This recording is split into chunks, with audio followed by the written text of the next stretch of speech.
Hey guys, it's just Bourbon Betters coming at you with a preview for this week and a review of last week's. Earphones a little bit. Hey freak, pay me a masterpiece. Yeah.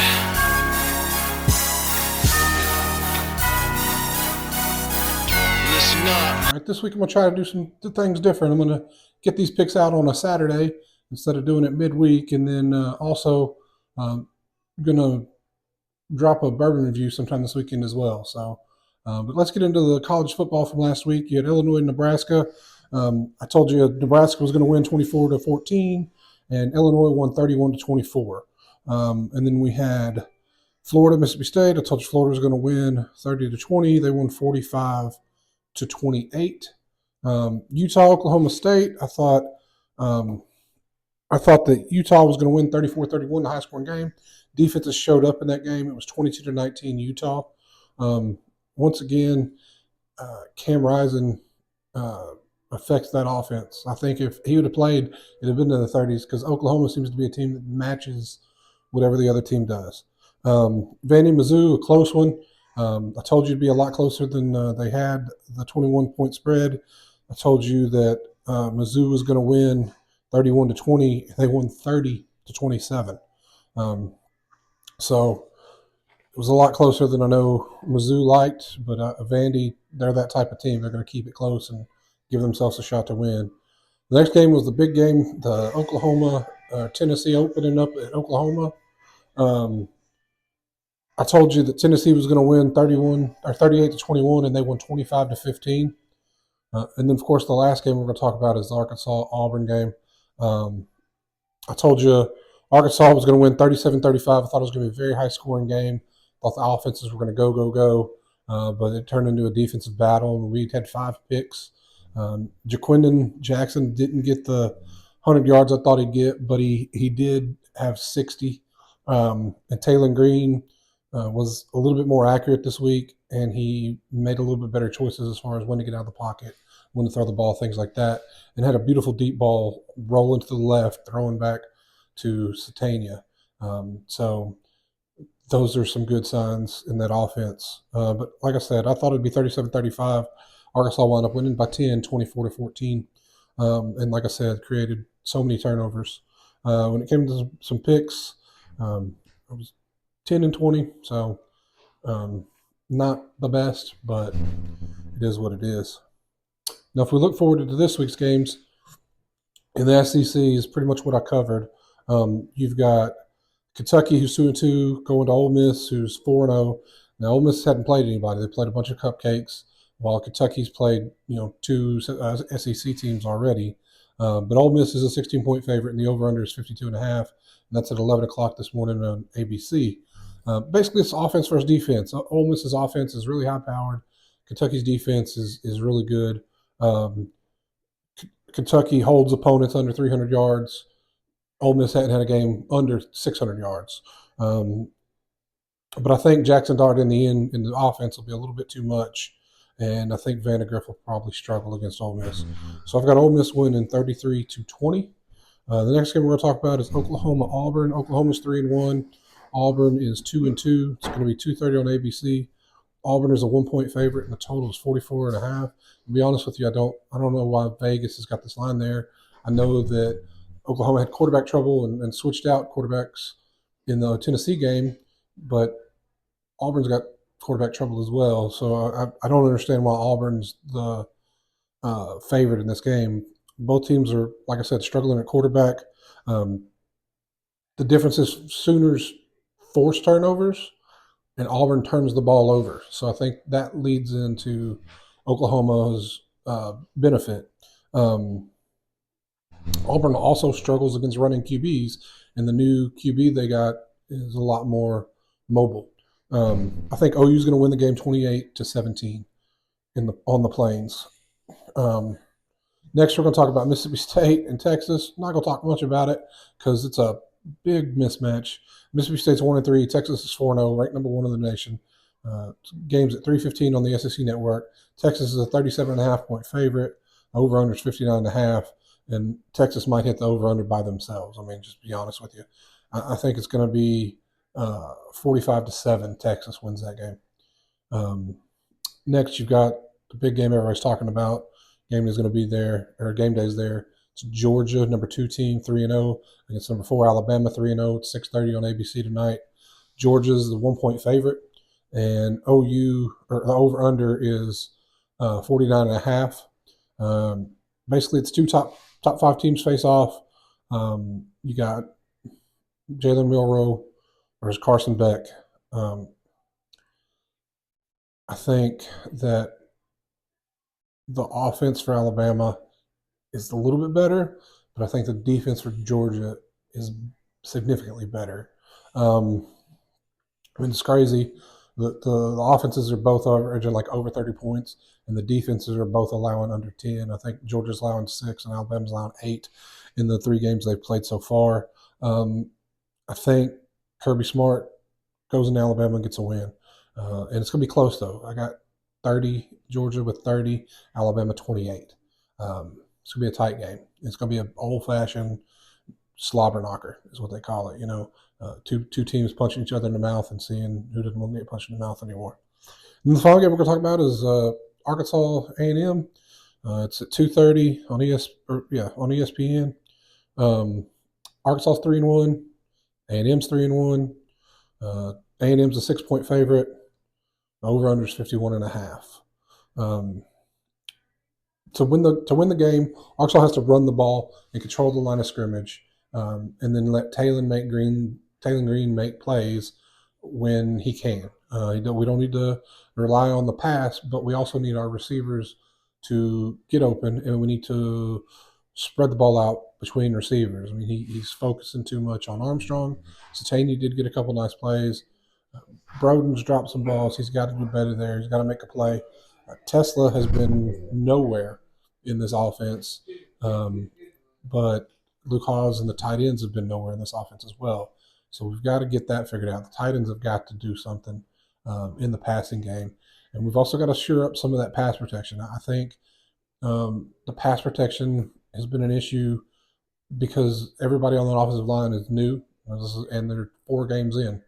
And now this will be the 5th game. So I think they're not used to the offense, and they're not communicating well enough pre-snap to figure out if they're going to slide, or if they're going to slide this way, that way, if they're going to switch off men. I mean, so you can see where like the offensive line are looking one way and the rush is coming from another because they think they're sliding this way, but they're actually not.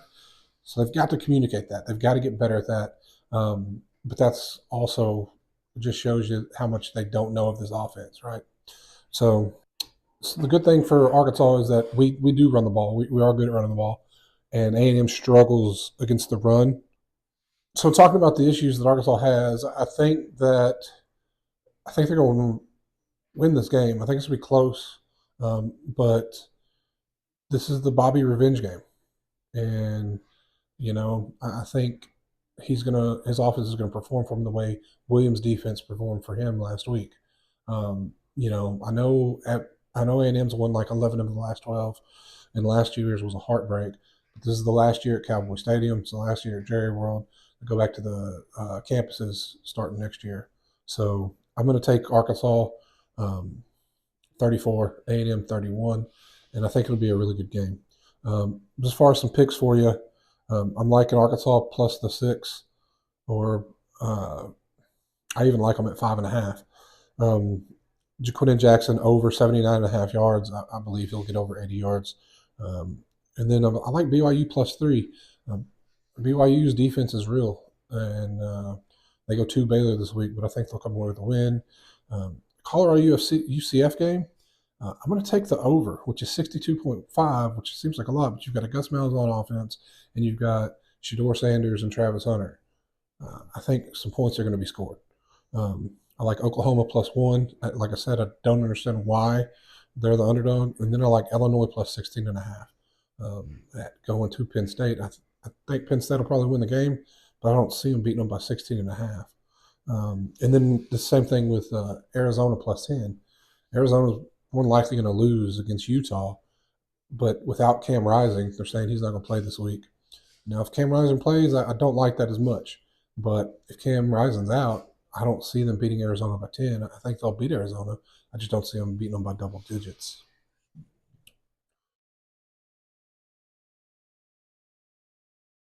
Hey guys, it's Justin Bourbon Bears. I want to thank you for watching. Always hit that like, subscribe button, hit that bell for notifications, and we just want to appreciate you for watching. Leave us some comments, talk about whatever you want to talk about. Once again, I want to thank you for watching. Y'all have a good. We're talking about the NFL. Give a quick review of last week. I went 6-10 just on picks overall. Um, so just the Pats and the Jets on Thursday night was a horrible game for the Pats. I don't understand. They look bad. They haven't looked bad this year, and they looked really bad against the Jets. The Jets should be happy with what they performed or how they performed. Next game was the Broncos and the Bucks. Um, I had the Bucks all over that game, and the Broncos came out and won outright. The Texans struggled against the Vikings. That beeflow defense for the Vikings is really good. So we lost that one. Had the Steelers beating the Chargers. They did. Um, Steelers defense, and then they look like they might have found something in Justin Fields. Justin Fields is playing a lot better in Pittsburgh than he was in Chicago. Um, the Saints lost to the Eagles. Their offense was rolling, and last week it fell apart. So um, that was kind of a shocker. Even though the Eagles are really good, the Eagles haven't been playing well, and the Saints have been playing well. You had the Packers go into the Tennessee and win, which everybody pretty much thought was going to happen. You had the Giants and the Browns, and the Giants won the game. So we had the Bears and the Colts, and the Colts wound up winning a close one. Um, Dolphins and the Seahawks with two out. That offense just isn't the same. So the Seahawks were all over that one. Panthers and Raiders. With Andy Dalton coming in, the Panthers actually looked like a halfway decent squad, and they wound up winning that game in Vegas. Um, Ravens and Cowboys. The Ravens won that game. So then you have the Niners and the Rams, and both teams are really beat up. And the Niners dominated the game, and then the Rams came back and won at the end. I think that pretty much shocked everybody that's not a Rams fan. And then you had the Chiefs and the Falcons, and the Chiefs won that game. Very close game, but they won it. And then the Jags and the Bills wasn't even close. And the Bills wiped the floor with them. And then you had the Bengals just completely struggle against the Commies, and the Commies wound up winning the game as a 7-point dog. So, like I said, last week I went, I think it was six wins, 10 losses. But this week we'll see what we got. I know the Thursday game already happened, but I did have Dallas, which is a loss for me because um, New York Giants did cover the 5.5. Um, so next we're going to talk about Denver and the Jets. And while I think the Jets will win the game, I think it'll be closer than 7.5. So I'm going to take the Broncos. Then we got the Panthers and Cincinnati. And as much as Cincinnati has been struggling, and the Panthers seem to have found something in the Red Rocket, I think with Cincinnati being a 4.5-point favorite, I think you go with the Panthers. They might not win the game, but I think it'll be a close game. Um, Next game after that is Philadelphia goes down to Tampa Bay. This is a bounce back game for Tampa Bay. They didn't look very good last week. It's back at home. And it's Philadelphia's a 1-point favorite. So I'm going to take the home dog, Tampa Bay. You have the Rams going to Chicago, and Chicago's a 3-point favorite. And I don't understand why Chicago's a 3-point favorite. I know the Rams are beat up, but they were beat up last week, and they beat the Niners. I know the Niners are beat up, but I'm going to take the Rams on the road at Chicago. New Orleans and Atlanta. I think the Saints that offense will bounce back. Atlanta's a 2-point favorite. I think the Saints win the game. So I'm going to go with the Saints on that one. Jacksonville and Houston. Jacksonville has looked horrible all year. Houston struggled last week against against Minnesota. Houston's a 6-point favorite. It's a lot of points, but I'm going to take them. I'm going to take Houston. You got Minnesota and Green Bay. It's going to be a close game. Jordan Love, they're not sure if he's playing yet, and that's the reason I'm going to go with the Vikings. I think the Vikings have a better chance with that defense and Justin Jefferson and Darnold throwing the deep ball to him versus a quarterback that is very talented, Malik Willis, but he's not Jordan Love. If Jordan Love plays, we'll see what happens, but I don't think he's playing. Um, Pittsburgh at Indianapolis. Um, I think Pittsburgh is one of the best teams this year. They're playing. Their defense is really good, and their offense is scoring enough points to win games. So I'm going to take Pittsburgh minus the 2. And then you got New England going across the country to San Francisco, and San Francisco is a 10.5-point favorite. Now, while I think San Francisco will win the game, I don't think I think New England is going to be better this week than they were last week. So I don't think they're going to lose by 10.5. So we're going to take the Pats. Next, you got the Commies going to Arizona. Arizona's a 3-point favorite, 3.5-point favorite, and Arizona might win the game, but I think the Commanders are going to play really well, especially with Cliff Kingsbury's trip back to Arizona. It's Dan Quinn who can scheme up a defense for Kyler Murray. So I'm going to take the Commies. You got the Chiefs going to the Chargers, and it's a 7-point. The Chiefs are a 7-point favorite on the road. Well, I think the Chiefs will win. They haven't won a game big this year, minus the opener, which went down to a toe tap. You know, the guy's toe was out of bounds, or it would have been gone to overtime, or you know, they were going for 2, so I guess it wouldn't have gone to overtime. But it would have definitely been a 1-point game, or it'd have been a 1-point game either way. So I'm going to take the Chargers, not necessarily to win, but to cover. And then Cleveland goes to Vegas. I don't know. Both teams are playing really bad. Both teams got a lot of people out. So I'm going to roll, but I'm going to roll. I'm going to roll with the Raiders. I don't feel good about it either way, but that's where I'm going.